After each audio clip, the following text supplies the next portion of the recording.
Good afternoon students, I am Meenakshi Singh, Assistant Professor, Department of Management, Pentium Polytechnical College, Dewan। Students आप लोग जानते हैं कोविड-19 की वजह से पूरे देश में लॉकडाउन है और इस लॉकडाउन में पिछले कई दिनों से आपकी ऑनलाइन क्लासेस चल रही हैं। इस ऑनलाइन क्लासेस में हम आपको daily PDF material, audio lectures और वीडियो लेक्चर्स प्रोवाइड कर रहे हैं। कल की डेट में मैंने आपके क्लास के ग्रुप में एक वीडियो लिंक भेजी थी।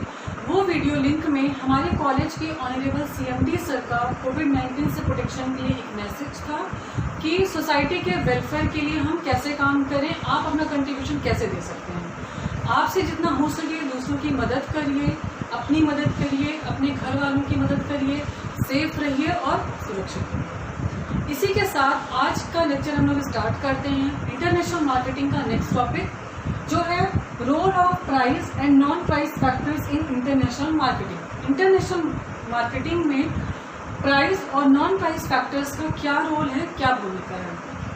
लास्ट लेक्चर में हमने इंटरनेशनल प्राइसिंग पॉलिसी के बारे में डिस्कस किया था। प्राइसिंग पॉलिसी क्या होती है, प्राइसिंग पॉलिसी क्यों इम्पोर्टेंट है, या प्राइस निर्धारित करते समय हम प्राइस पॉलिसी को क्यों ध्यान पर रखते हैं। लेकिन प्राइसिंग पॉलिसी निर्धारित करते समय दो फैक्टर इम्पोर्टेंट होते हैं, प्राइस फैक्टर्स और non price factors. Price factors का मतलब होता है कि प्रोडक्शन कॉस्ट हमारी कितनी है, समय हमारा कितना लग रहा है, लेबर को हम कितना पैसा दे रहे हैं, ऑपरेशनल कॉस्ट हमारी कितनी आ रही है, तो ओवरऑल कॉस्ट हमारी कितनी है।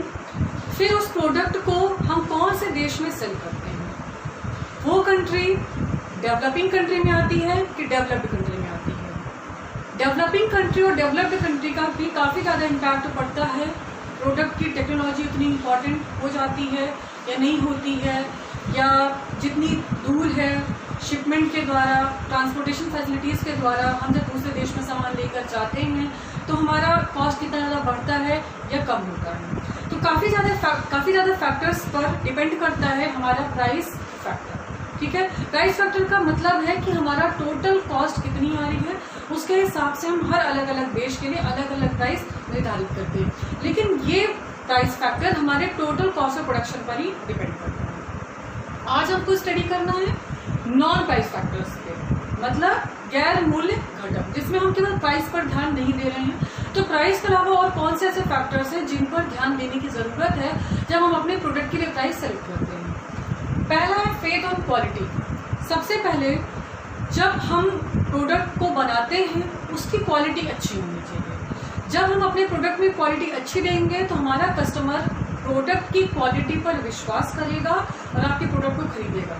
क्योंकि आप लोग जानते हो आज के दौर पर कंपटीशन बहुत ज़्यादा है। अगर हम प्रोडक्ट की क्वालिटी मेंटेन नहीं करेंगे तो हम मार्केट में सर्वाइव नहीं कर सकते हैं। ठीक है, क्योंकि कंपटीशन इतना ज़्यादा है तो ऑब्वियसली कस्टमर वही प्रोडक्ट खरीदेगा जिसमें क्वालिटी उसको अच्छी मिल रही है। एक बार अगर हमारे प्रोडक्ट की क्वालिटी खराब हो गई तो नेक्स्ट टाइम हमारा कस्टमर हमारे प्रोडक्ट की क्वालिटी पर, प्रोडक्ट की गुडविल पर फेथ नहीं कर पाएगा और दोबारा इमेज बनाना, दोबारा गुडविल क्रिएट करना इम्पॉसिबल हो जाएगा। इसके बाद है ब्रांड इमेज। ब्रांड इमेज ये काफ़ी हद तक हमारी क्वालिटी पर ही डिपेंड करता है। ऑब्वियसली जब हम किसी प्रोडक्ट को ब्रांड नेम देते हैं और उसका ट्रेडमार्क करवाते हैं, मीन्स उस ब्रांड नेम का रजिस्ट्रेशन करवाते हैं, तो कस्टमर के मन में ऑलरेडी साइकोलॉजी बन जाती है कि प्रोडक्ट की क्वालिटी अच्छी ही होगी। तो उस ब्रांड की इमेज भी अच्छी होनी चाहिए। मीन्स अगर आपके प्रोडक्ट में ब्रांड का नाम जुड़ा है तो आपके प्रोडक्ट की क्वालिटीज को आपको मेंटेन रखना पड़ेगा। इसके बाद है प्री थिंकिंग ऑफ कस्टमर्स। फिर आपके प्रोडक्ट के प्रति, ब्रांड के प्रति, कंपनी के प्रति ऑलरेडी आपके कस्टमर्स की क्या सोच है। जैसे टाटा है, रिलायंस है और भी कई सारी बड़ी कंपनियां हैं, तो इनके जो सोच है कस्टमर्स की, जो इनके प्रोडक्ट्स के प्रति जो सोच है वो ऑलरेडी अच्छी है। तो बहुत ज़्यादा गुडविल क्रिएट करने में, प्रोडक्ट की क्वालिटी को अच्छा करने में बहुत ज़्यादा हमको मेहनत नहीं करनी पड़ती है। ठीक है, तो ये भी डिपेंड करता है कि लोगों की सोच पहले से हमारे प्रोडक्ट के प्रति क्या है और हम कितना ज़्यादा अपने प्रोडक्ट के प्रति सोच को चेंज कर सकते हैं अपने प्रोडक्ट की क्वालिटी को अच्छा करने के लिए। इसके बाद है परचेज टेंडेंसी। अब हमारा कस्टमर जब किसी प्रोडक्ट को खरीदता है, खरीदते समय उसकी टेंडेंसी क्या है, क्यों उस प्रोडक्ट को खरीद रहा है, केवल यूज़ करने के लिए या वो प्रोडक्ट उसके लिए काफ़ी ज़्यादा इम्पॉर्टेंट है, या उस रॉ मटेरियल को किसी और फिनिश गुड में उसको चेंज करना है। तो परचेज करने की टेंडेंसी क्या है, किस लिए परचेज कर रहा है, इसका भी इम्पैक्ट पड़ता है नॉन प्राइस फैक्टर्स में। फिर इसके बाद है डिलीवरी पीरियड। आप लोग जानते हैं आज के दौर पर कस्टमर को जब जो सामान चाहिए वो ले लेता है। अगर कोई पर्टिकुलर ब्रांड, कोई पर्टिकुलर कंपनी का प्रोडक्ट अगर उसको नहीं मिल रहा है तो वो बिना सोचे समझे दूसरी कंपनी का प्रोडक्ट ले सकता है, बहुत ज़्यादा परेशान नहीं होता है, क्योंकि ऑलरेडी हमारे कॉम्पिटिटर्स अवेलेबल हैं अपने बेहतर प्रोडक्ट के साथ, अपनी बेहतर टेक्नोलॉजी के प्रोडक्ट के साथ। तो डिलीवरी पीरियड का मतलब है कि हम अपने प्रोडक्ट की डिलीवरी कितनी जल्दी, कितनी फास्ट कस्टमर तक कर पा रहे हैं। कस्टमर की आज डिमांड आई तो हम कितना ईजिली उसके डिमांड को फुलफिल कर पा रहे हैं, कितनी जल्दी हम उसकी सप्लाई कर पा रहे हैं। क्योंकि अगर आज ज़रूरत है और हम डिलीवरी कल करवा रहे हैं या बाद में करवा रहे हैं तो कस्टमर आज की डेट में वेट नहीं करेगा, वो दूसरे कॉम्पिटिटर का प्रोडक्ट खरीद लेगा। तो डिलीवरी भी इम्पॉर्टेंट है। प्रोडक्ट आपका बन गया लेकिन आप कितनी एफिशिएंटली मार्केट तक पहुंचा रहे हो, कितना एफिशिएंटली कस्टमर के हाथ तक सामान पहुंच रहा है, प्रोडक्ट पहुंच रहा है और उसकी नीड्स एंड वांट्स को समझ पा रहा है, ये भी इम्पॉर्टेंट है। इसके बाद है क्रेडिट कंडीशंस। क्रेडिट कंडीशंस का मतलब होता है ऑब्वियसली जब ज़्यादातर जो बिजनेस होते हैं वो क्रेडिट पर होते हैं। तो अगर आज हम प्रोडक्ट खरीद रहे हैं, काफ़ी बल्क में यहाँ पर प्रोडक्ट्स खरीदे जाते हैं, रॉ मटेरियल यूज़ किए जाते हैं, मटेरियल्स की परचेजिंग की जाती है, तो यहाँ पर हम ये भी देखते हैं कि क्रेडिट कंडीशन क्या है। हम पेमेंट अगर हम पे नहीं कर पा रहे हैं तो हमको कितना समय दिया जा रहा है पेमेंट करने के लिए, 1 महीने, 2 महीने, 6 महीने, 1 साल, और उनकी शर्तें क्या होंगी, पेमेंट करने की शर्तें क्या होंगी। क्योंकि इसमें एक्सपोर्टर और इम्पोर्टर दूसरे देश में, मतलब एक एक्सपोर्टर एक देश में है तो इम्पोर्टर हमारा दूसरे देश में बैठा हुआ है, तो इनके बीच में कॉन्टैक्ट काफ़ी देरी से हो पाता है या रैपिडली कॉन्टैक्ट नहीं हो पाता है। तो इस पर इम्पॉर्टेंट होता है कि हमारी क्रेडिट कंडीशन क्या है। हो सकता है पेमेंट करने पे देरी हो जाए, फॉरेन एक्सचेंज के थ्रू हम पेमेंट करते हैं। इसके बाद है एग्रेसिव पब्लिसिटी। एग्रेसिव पब्लिसिटी का मतलब है कि हम अपने प्रोडक्ट की ऐसी पब्लिसिटी करें जो लोगों को सोचने पर मजबूर कर दे। एग्रेसिव मतलब जैसे एडवर्टीजमेंट्स आते हैं जो बिल्कुल हमारे मन में अपनी छाप छोड़ जाते हैं, मतलब जब हम मार्केट में जाएं तो वही प्रोडक्ट का एडवर्टीजमेंट हमारे दिमाग में घूमता है, तो इसलिए हम वही प्रोडक्ट खरीदेंगे। तो पब्लिसिटी या एडवर्टीजमेंट हमारे प्रोडक्ट की एग्रेसिव होनी चाहिए, जो लोगों को सोचने पर मजबूर कर दे, लोगों को खरीदने पर मजबूर कर दे। जब लोग मार्केट जाएं तो वही प्रोडक्ट की इमेज, वही प्रोडक्ट हमारे दिमाग में बार बार घूमता रहे। इसके बाद है सप्लाई ऑफ फुल रेंज। आप लोग मार्केट में जाते हैं, अलग अलग तरीके की फैमिली रहती है, कुछ लोग अकेले रहते हैं, कुछ लोग न्यूक्लियर फैमिली में रहते हैं, कुछ लोग जॉइंट फैमिली में रहते हैं। तो हम लोग प्रोडक्ट्स की जो अलग अलग जो रेंज आती है वो अलग अलग तरीके की होती है। कुछ लोग फैमिली पैक खरीदते हैं, कुछ लोग छोटे बॉटल से लेते हैं, या कुछ लोग सैशेट्स ले लेते हैं।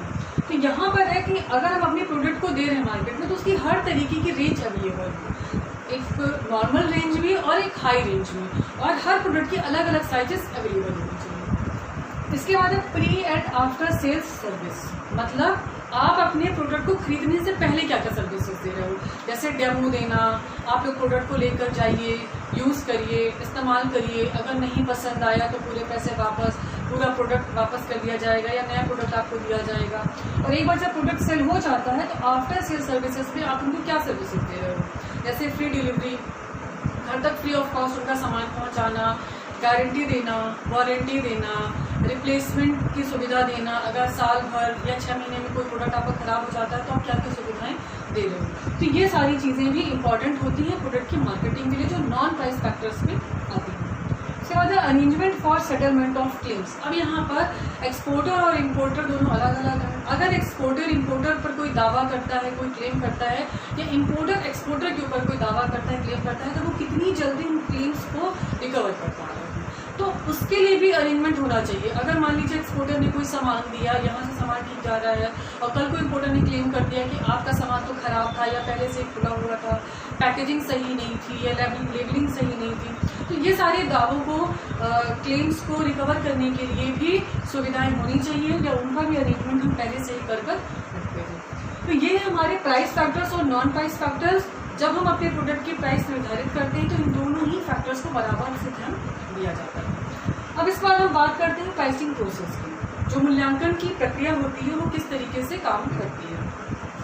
पहला स्टेप है selection of the pricing objectives. मैंने आपको पहले भी बताया था, हर मार्केटर, हर प्रोड्यूसर, हर मैन्युफैक्चरर अलग अलग ऑब्जेक्टिव के हिसाब से अपने प्रोडक्ट की प्राइस सेलेक्ट करता है। कुछ लोगों को मार्केट को पेनिट्रेट करना होता है, कुछ लोगों को केवल प्रॉफिट अर्न करना होता है, कुछ लोगों को अपने प्रोडक्ट की क्वालिटी बेहतर करते हुए अपने कस्टमर्स को सेटिस्फाई करना रहता है, तो प्राइसिंग ऑब्जेक्टिव क्या है हमारा, उसके हिसाब से हम अपने प्रोडक्ट की प्राइस अलग अलग सेलेक्ट करते हैं।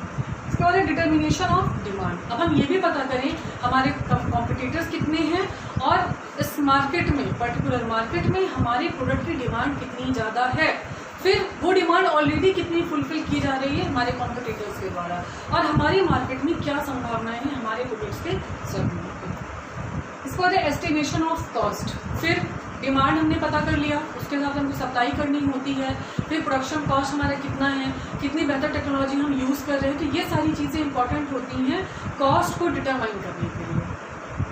Analysis of competitors, cost, price and offers.